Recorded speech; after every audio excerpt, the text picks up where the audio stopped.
भारत की धरती से शिव भक्तों का सपना पूरा हुआ है।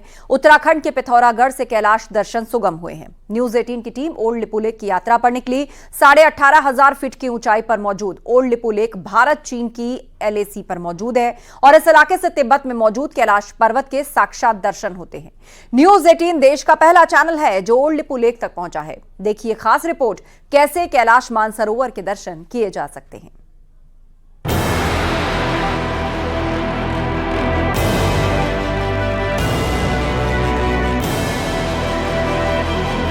महादेव के हर भक्त की कैलाश पर्वत के दर्शन की इच्छा होती है। जीवन में एक बार वो कैलाश मानसरोवर की यात्रा जरूर करना चाहता है। सनातन धर्म में कैलाश पर्वत को भगवान शिव और माता पार्वती का निवास स्थल माना जाता है। लेकिन तमाम दुश्वारियों के बावजूद महादेव में आस्था रखने वाला हर भक्त कैलाश पर्वत के दर्शन के लिए लालायित रहता है। लेकिन 4 साल पहले कोरोना जैसी भयानक बीमारी आने के बाद कैलाश यात्रा पर चीन ने पाबंदी लगा दी थी। नेपाल के रास्ते ही कैलाश यात्रा की मंजूरी चीन ने दी थी। लेकिन चीन ने अपनी वीजा नीति में बदलाव करने के बाद भारतीय नागरिकों के लिए नेपाल के रास्ते अपने देश में एंट्री पर रोक लगाई। इसके बाद तो कैलाश मानसरोवर की यात्रा के रास्ते भी बंद होते देखे। लेकिन यह महादेव की महिमा ही है कि इतनी सारी जटिलताओं के बीच भी भक्तों की राह में आई बाधा हट गई। पिथौरागढ़ के दुर्गम स्थल लिपु लेक में एक ऐसे स्पॉट की खोज हुई जिससे कैलाश पर्वत के दर्शन सुगम हुए।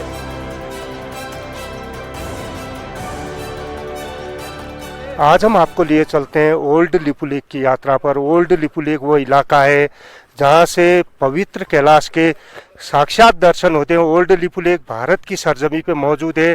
तकरीबन 18,000 फीट की हाइट पर ये इलाका मौजूद है।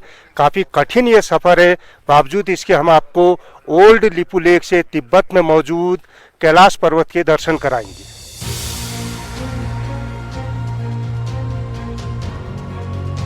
चीन बॉर्डर पर LAC में मौजूद ओल्ड लिपु लेक वो इलाका है जहां से पवित्र कैलाश के दर्शन आसानी से हो जाते हैं। लेकिन यहां पहुंचने के लिए उत्तराखंड के पिथौरागढ़ से 220 किलोमीटर का सफर गाड़ी से तय करना पड़ता है। पिथौरागढ़ से धारचूला की दूरी 91 किलोमीटर मानी जाती है। लेकिन ओल्ड लिपु लेक की दुर्गम चढ़ाई के लिए धारचूला के बाद से ही ये सफर खासा कठिन हो जाता है। ऊंची पहाड़ियों के बीच खतरनाक रास्तों को पार कर यहां पहुंचा जा सकता है, लेकिन यह सफर आसान नहीं है क्योंकि जगह जगह पर हालात परीक्षा लेते हैं। ठंडी हवा के झोंके सेहरन पैदा करते हैं और सांस लेना तो और भी मुश्किल हो जाता है। 10,000 फीट की ऊंचाई पर मौजूद गुंजी से ओल्ड लिपु लेक की यात्रा हर पल कठिन होती जा रही है। हायर हिमालय के खतरनाक रास्ते और लगातार कम होती ऑक्सीजन यहां जाने वालों का कड़ा इम्तिहान लेती है। इस यात्रा के बीच कहीं आपको बर्फीली चोटियां नजर आती हैं तो कहीं सूखे पहाड़। भगवान शंकर की आस्था दिल में रखकर श्रद्धालुओं को बाधाओं के बीच से गुजरना पड़ता है। साल 2020 से कैलाश मानसरोवर यात्रा पूरी तरह बंद है। ऐसे में भारत ने तिब्बत में मौजूद कैलाश पर्वत के दर्शनों के लिए पहली बार अपनी सरजमी से रास्ता तलाशा है। यह रास्ता कई चुनौतियों से भले ही भरा हो, लेकिन यहाँ से पवित्र कैलाश के दर्शनों के लिए चाइना पर निर्भर नहीं होना पड़ता है। ओल्ड लिपु लेक की ये खड़ी चढ़ाई पार करना हमारे लिए भी किसी चुनौती से कम नहीं हो रहा है। तकरीबन सिर्फ 100 मीटर का रास्ता अभी हमने तय किया है, लेकिन सांस पूरी तरीके से यहाँ पर फूलने लगी है और हम भी यहाँ पर कुछ देर के लिए रुके हुए हैं ताकि हालात थोड़े सामान्य हो तो आगे की चढ़ाई चढ़ सके। ओल्ड लिपु लेक पहुंचने के लिए 250 मीटर की चढ़ाई पार करनी जरूरी है, लेकिन 18,500 फीट की ऊंचाई पर 250 मीटर की चढ़ाई कई किलोमीटर जैसी महसूस होती है। इस सफर पर यात्री जितनी चढ़ाई चढ़ते जाते हैं उतनी ही ऑक्सीजन की कमी होने लगती है। महाराष्ट्र के पूर्व गवर्नर भगत सिंह कोश्यारी भी न्यूज 18 के साथ 18,500 फीट की ऊंचाई कर ओल्ड लिपु लेक पहुंचे। वहीं महाराष्ट्र के पूर्व राज्यपाल भगत सिंह कोश्यारी ने यह दुर्गम यात्रा 82 साल की उम्र में की है। ओल्ड लिपु लेक पहुंचने पर बर्फीली हवाएं आने वालों का स्वागत करती हैं। यहाँ ज्यादा देर तक रुक पाना भी हर किसी के बस की बात नहीं है। लेकिन हमारी टीम ने यहाँ पहुंचकर तिब्बत में मौजूद कैलाश पर्वत को न्यूज 18 के कैमरे में कैद किया। ये यात्रा भले ही दुनिया की सबसे कठिन यात्राओं में एक हो, लेकिन ओल्ड लिपुलेख से कैलाश पर्वत के दर्शन हर किसी को भी रोमांचित करने के लिए काफी है। देखिए, कठिन तो महादेव बैठे ही ऐसी जगह है, कठिन यात्राएं करनी पड़ेंगी ना अगर उनसे हमें मिलना है तो। लेकिन उन्होंने शक्ति दी है और वही सबको शक्ति देते हैं। मानसरोवर तो नहीं, पर सामने भगवान भोलेनाथ, शिव शंकर, कैलाश जी के दर्शन कर मैं अभिभूत हूँ। और मैंने एक ही प्रार्थना की है कि हे भगवान, तुम मेरे भारत को अखंड भारत बना दो।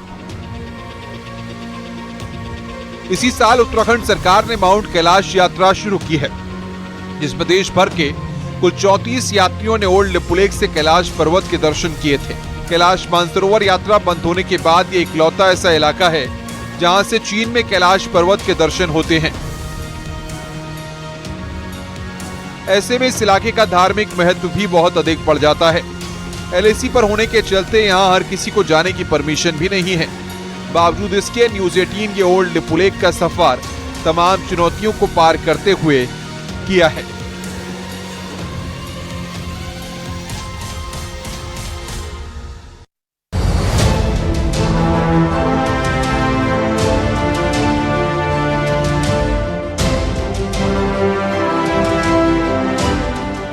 अगर आपके दिल में भी कैलाश पर्वत के दर्शन की इच्छा है तो आपको उत्तराखंड के पिथौरागढ़ आना होगा। कैलाश मानसरोवर की यात्रा करने में श्रद्धालुओं को पहले 21 से 24 दिन लगते थे, लेकिन अब ओल्ड लिपुलेख से कैलाश दर्शन के लिए 2 किलोमीटर की ट्रैकिंग करनी पड़ती है। ओल्ड लिपुलेख से कैलाश दर्शन के बाद श्रद्धालु से शंकर भगवान का आशीर्वाद मांगते हैं। कैलाश मानसरोवर जाने के लिए 2 रास्ते हैं। पहला रास्ता लिपुलेख दर्रे से होता है, इससे यात्रा में 24 दिन लगते हैं, करीब 2 लाख का खर्च आता है। दूसरा रास्ता नाथुला दर्रे से होकर जाता है, इससे 21 दिन में यात्रा पूरी होती है। इसके लिए करीब 2.5 लाख रुपए खर्च करने होते हैं। यात्रा का रजिस्ट्रेशन कराना भी आसान नहीं होता।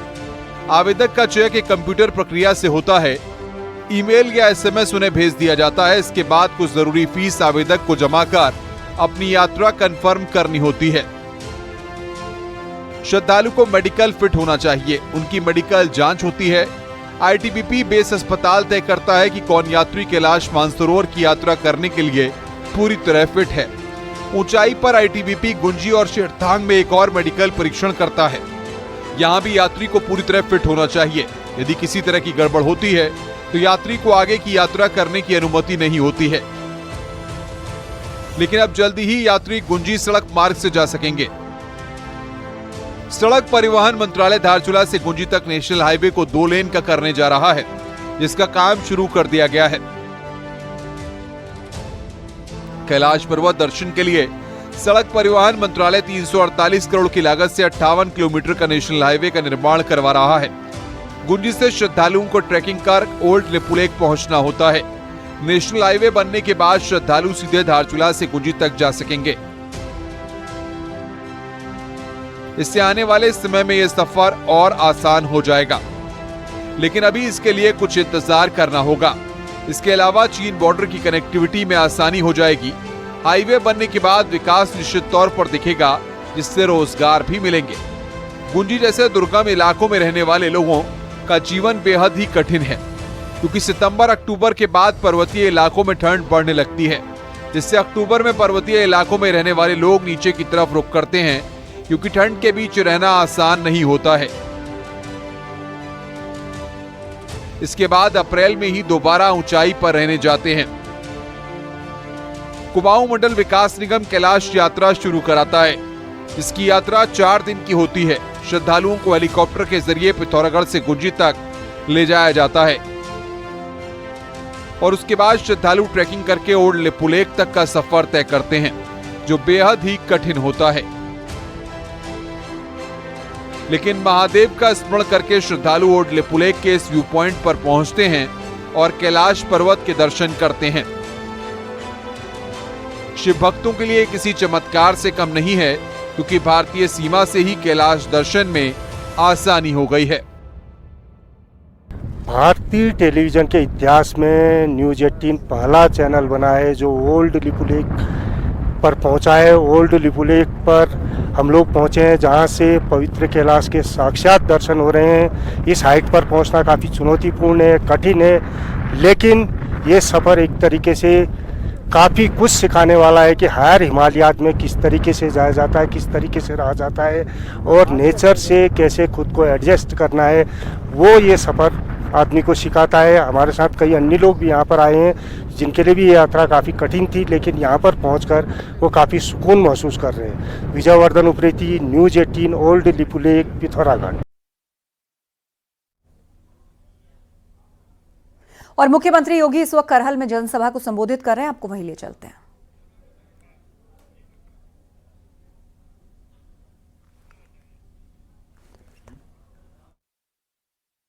फिलहाल न्यूज़ 18 आपको दर्शन करा रहा है कैलाश पर्वत के, यानी भारत में लिपुलेख से आप जिस पॉइंट पर जाकर कैलाश पर्वत के दर्शन कर सकते हैं, उस कठिन चढ़ाई के बाद जब श्रद्धालु यहां तक पहुंचते हैं, वही पॉइंट और कैलाश पर्वत आपकी आंखों के सामने। तो भारत की धरती से शिव भक्तों का सपना पूरा हुआ है। उत्तराखंड के पिथौरागढ़ से कैलाश दर्शन सुगम हुए हैं। न्यूज़ 18 की टीम ओल्ड लिपुलेख की यात्रा पर निकली। 18,500 फीट की ऊंचाई पर मौजूद ओल्ड लिपुलेख भारत चीन की LAC पर मौजूद है। इस इलाके से तिब्बत में मौजूद कैलाश पर्वत के साक्षात दर्शन होते हैं, जो आप स्क्रीन पर कर रहे हैं। और न्यूज़ 18 देश का पहला चैनल है जो ओल्ड लिपुलेख तक पहुंचा है। देखिए खास रिपोर्ट, कैसे कैलाश मानसरोवर के दर्शन किए जा सकते हैं। हमारे साथ मौजूद हैं उत्तराखंड के पूर्व मुख्यमंत्री भगत सिंह कोश्यारी। 82 साल इनकी उम्र हो चुकी है, बावजूद इसके 18,500 फीट की हाइट में कोश्यारी जी पहुंचे। आइए उनसे जानते हैं कितना महत्वपूर्ण ये इलाका है, क्या वो महसूस करते हैं और किस तरीके से इस इलाके के पर्यटन के लिए ये मील का पत्थर साबित हो सकता है। सर, सबसे पहले मैं ये जानना चाहूँगा, आप यहाँ पर पहुँचे हैं, क्या भावना आपके भीतर उत्पन्न हुई? सबसे पहले तो मैं न्यूज़ 18 को बहुत धन्यवाद देता हूँ। पैदल चल करके मेरे साथ आप यहाँ तक आए और मैं भोलेनाथ को प्रणाम करता हूँ। मेरे दादाजी पैदल चल करके तब 3 बार गए थे, मेरे पिताजी 1 बार गए थे, मैं 1 बार नहीं जा पाया। मेरी दीदी भी 1 बार गई थी।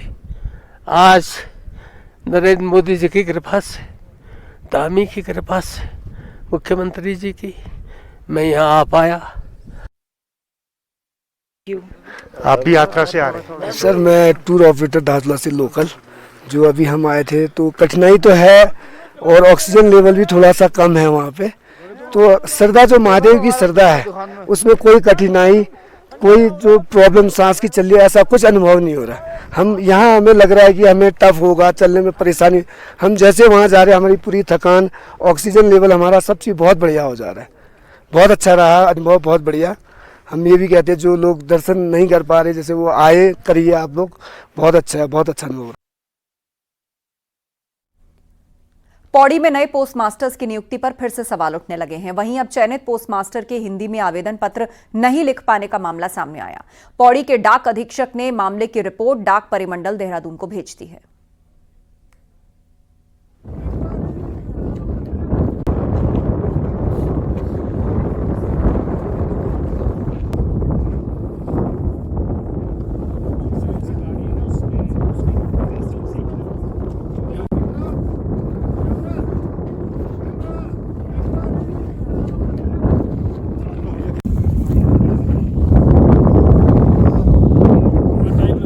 अब इस आवेदन पत्र को ही देख लीजिए, पूरी गलतियों से भरा पड़ा है। पहले ही लाइन में अधीक्षक और डाकघर लिखना नहीं आ रहा है। जिस पौड़ी में नियुक्ति हुई है उसे पेटी लिखा है।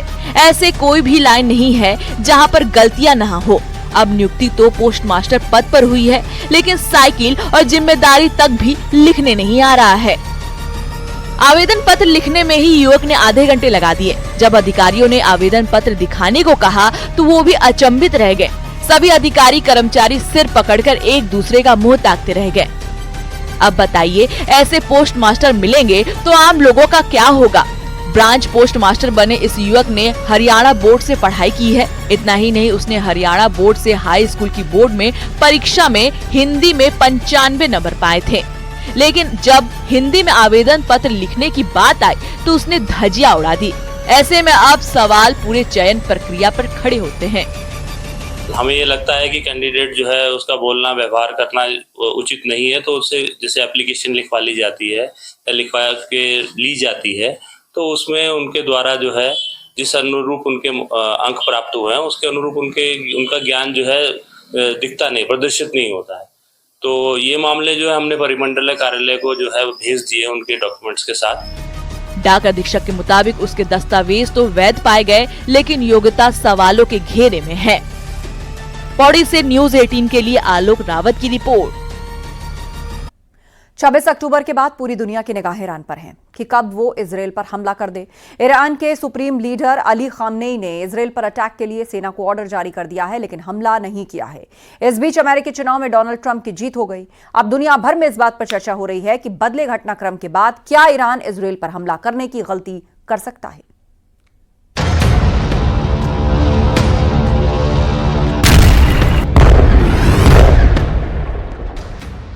सुप्रीम लीडर अली खामनेई की धमकी वाली तारीख भी निकल गई। इराक की जमीन से मिसाइल हमला करने की चेतावनी वाली तारीख भी गुजर गई। 5 नवंबर की अमेरिका में राष्ट्रपति चुनाव वाली तारीख तक बीत गई, जब यहां तक आशंका जताई जा रही थी कि तेहरान चुनाव वाली रात को हमला कर सकता है। इसकी वजह भी थी, ईरान के लिए यह सही मौका था क्योंकि अमेरिका का ध्यान अपनी घरेलू राजनीति में था। लेकिन ईरान की इजराइल पर अटैक करने की हिम्मत नहीं हुई।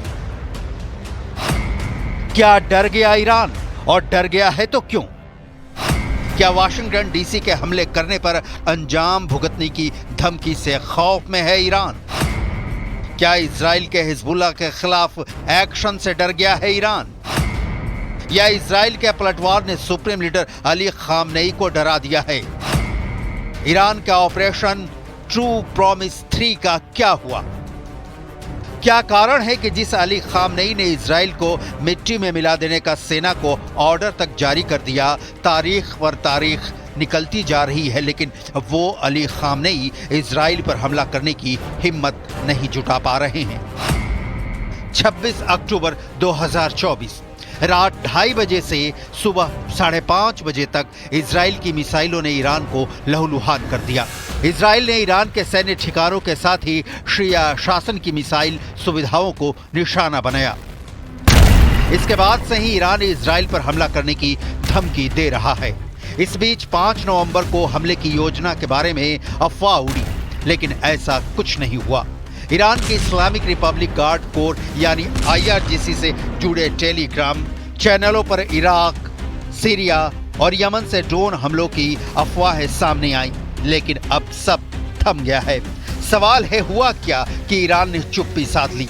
क्या ईरान इस बात पर राजी हो गया है कि वो हिजबुल्लाह, हमास या हूथी विद्रोहियों को सपोर्ट तो करता रहेगा, लेकिन इजराइल के खिलाफ हमला नहीं करेगा? इस सवाल का जवाब हवा में तैर रहा है। हालांकि ईरान पूरी तरह से चुप नहीं है। IRGC के डिप्टी कमांडर अली फदावी ने 6 नवंबर को एक धमकी भरा बयान दिया। सवाल है, क्या ईरान सीधे इजराइल पर हमला करेगा? अमेरिका में राष्ट्रपति चुनाव जिसमें रिपब्लिकन पार्टी के उम्मीदवार डोनाल्ड ट्रंप की जीत हुई है, उसके बाद दुनिया का घटनाक्रम बहुत तेजी से बदला है। ट्रंप पुतिन के भी करीबी हैं, ईरान जिसके भरोसे है। ट्रंप ईरान के खिलाफ कड़ा एक्शन के लिए जाने जाते हैं और इसका सबूत भी दे दिया है। अमेरिका से डर गया ईरान, सबूत नंबर 1। ट्रंप ने इजराइल के प्रधानमंत्री बेन्यामिन नेतन्याहू को इशारा कर दिया है कि वो खुलकर ईरान पर हमला करें। अमेरिका से डर गया ईरान, सबूत नंबर 2। दूसरा सबूत इजराइल में अमेरिकी हथियारों की तैनाती के तौर पर देखा जा सकता है, जिसमें नया है F-15 का तैनात होना, जिसकी डिटेल आपको आगे दिखाएंगे। इसके पहले अमेरिका ने इजराइल को ईरान से हमला होने पर सुरक्षित रखने के लिए एयरक्राफ्ट B-52 बम वर्षक थार एयर डिफेंस सिस्टम तैनात कर चुका है। अमेरिका से डर गया ईरान, सबूत नंबर 3 जनवरी 2020 को बगदाद हवाई अड्डे पर हुए एक अमेरिकी ड्रोन हमले में कासिम सुलेमानी की मौत हो गई थी। सुलेमानी ईरान में सुप्रीम लीडर अली खामनेई के बाद दूसरे सबसे ताकतवर शख्स थे। सुलेमानी IRGC की कुद्स फोर्स के कमांडर थे। सुलेमानी ईरान के खुफिया मिशन के संचालन से जुड़े थे।